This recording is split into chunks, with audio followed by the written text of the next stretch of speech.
What's going on, guys, in the works? And this is just a little snippet to get you guys interested in the class that I have come up with, which is the G3 sniper rifle.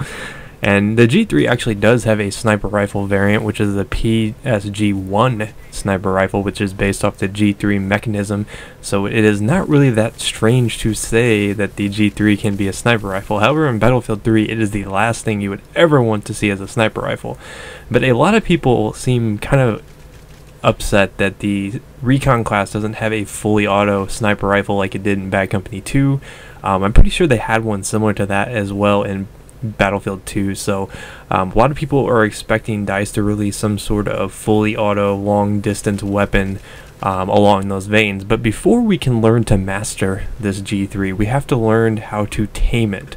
And to tame it, you have to practice with the lower zoom sights so you kind of know how to use it. Now, when I was playing this game, I was obviously going out of my way to try to use this rifle scope, but to get the rifle scope I kind of had to find my rhythm, because I noticed, like, when I first slapped on the rifle scope, I was missing a lot of shots. Now, we are only going to use this as single fire. We are not going to play around any fully auto. I mean, fully auto is kind of silly, especially at longer ranges.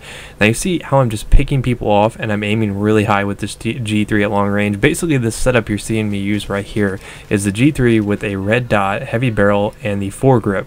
The reason why I use heavy barrel is because if we're using single fire, we're going to be a little bit more accurate. You're going to be more rhythmic with your shots, and I let this guy get sacrificed. I don't know why that guy went for the knife. That's probably the worst move he could have done there, but I'm a little bit more rhythmic with my my shooting patterns with the G3, so that's why I put it on single fire, and that's why I use the heavy barrel, because the heavy barrel does increase the drop off, or decrease the drop off, which means that the damage boost that you get from the G3 sticks around longer. And what that means is it is a 32 damage weapon, which means no matter what, it is going to take 4 bullets to kill somebody.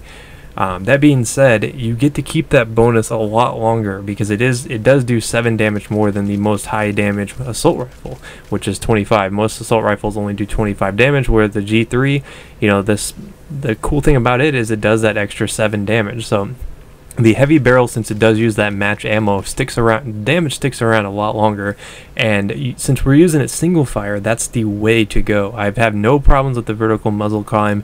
If you're going to be trying out this little I don't know why you'd want to, but if you want to try out this crazy class I've created with the sniper scope, which we're going to talk about at the end of the video, you have to learn to master it without the sniper scope. You have to learn how to tame the beast, because the G3 is really hard to tame, and right there the admin kills me.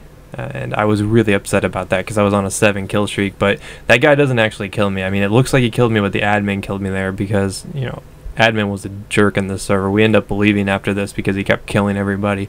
But that being said, let's get back on to topic, which is the sniper scope. Well, let's go ahead and attach this. And I do use the bipod. Now, the logic behind this is you find an area where you can hit some people at medium to long ranges. You bipod up. And the reason why I bipod up is obviously to get that boost, that recoil decretion by a substantial margin, and that'll allow you to stay on target almost always. And you see, if you aim high on people, you're going to get 2-3 bullet kills, especially if you aim high. I mean, if you aim high, I think, let's say the drop off on the G3, the lowest drop off on this thing is 20, so that if you hit 2 headshots, that would do 80 damage. So it's going to take 3 is going to be the minimum that you could ever get at somebody at the max range of the G3. But that's still pretty awesome, honestly. I mean, considering that this is an assault rifle and you can use, you know, your defibs, you can use your health, that really brings out a different play style in this game. And a lot of people get bored with Battlefield and they're reluctant to try out these stupid classes like this, but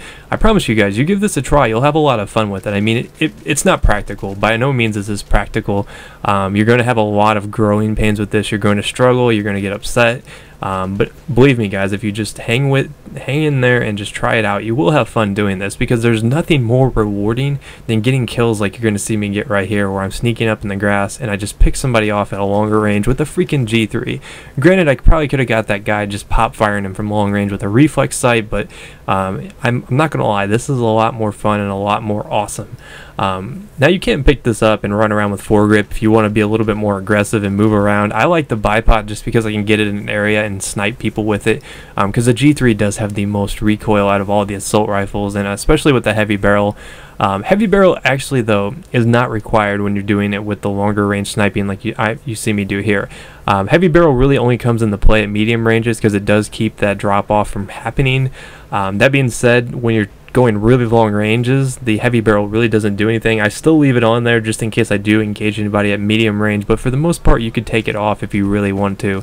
The one cool thing about the heavy barrel though is it does decrease bullet drop, so that's one of the biggest advantages to using it, and that's usually why I keep it on. But in this situation it's pretty optional, but I always go with it just because of that less bullet drop and stuff like that. So hopefully you guys enjoyed this stupid class of the day. I might do a second part on this. Let me know if you guys found this class interesting, because I'm coining this my assault sniper class. But I will see you guys next time. Peace.